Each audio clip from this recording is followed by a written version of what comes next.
मी सध्या मुंबईतील कुलाबा कॉजवे परिसरामध्ये आहे। आज पंतप्रधान नरेंद्र मोदी यांच्या हस्ते मुंबईतील व परिसरातील विविध विकास कामांचं लोकार्पण होणार आहे आणि त्या निमित्तानं आपण पाहतोय कुलाबा कॉजवे परिसरामध्ये महायुतीकडून अशा प्रकारे बॅनरबाजी करण्यात आलेली आहे। झेंडे हे लावण्यात आलेले आहेत। पंतप्रधान नरेंद्र मोदी यांच्या स्वागतासाठी अशा प्रकारे कुलाबा कॉजवे ते उरणपर्यंत थेट स्वागताचे बॅनर हे महायुतीकडून लावण्यात आलेले आहेत। पंतप्रधान नरेंद्र मोदी येत आहेत, त्यामुळे महापालिकेने आणि पोलीस प्रशासनाने देखील विशेष खबरदारी घेतलेली आहे। आपण पाहतोय सर्व रस्ते हे स्वच्छ केले जात आहेत, तसेच नाकोनाकी पोलीस बंदोबस्त देखील या ठिकाणी तैनात करण्यात आलेला आहे। पंतप्रधान नरेंद्र मोदी यांच्या हस्ते आज राज्यातील 30,000 कोटींच्या विविध विकास कामांचं लोकार्पण होणार आहे आणि आपण पाहतोय सध्या त्याचीच जय्यत तयारी ही महानगरपालिकेच्या वतीने तसेच राज्य सरकारच्या वतीने व पोलीस प्रशासनाच्या वतीने करण्यात आलेला आहे। आणि यामध्ये महत्त्वाचं म्हणजे महायुतीकडून देखील पंतप्रधान नरेंद्र मोदी यांच्या स्वागतासाठी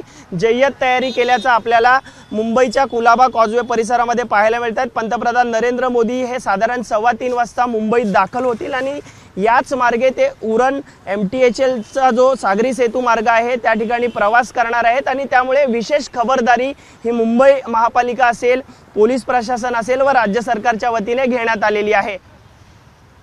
कॅमेरामन अनूप रस्तोगीसह मी अल्पेश करकरे, ABP माझा, मुंबई। ABP माझा, उघडा डोळे बघा नीट।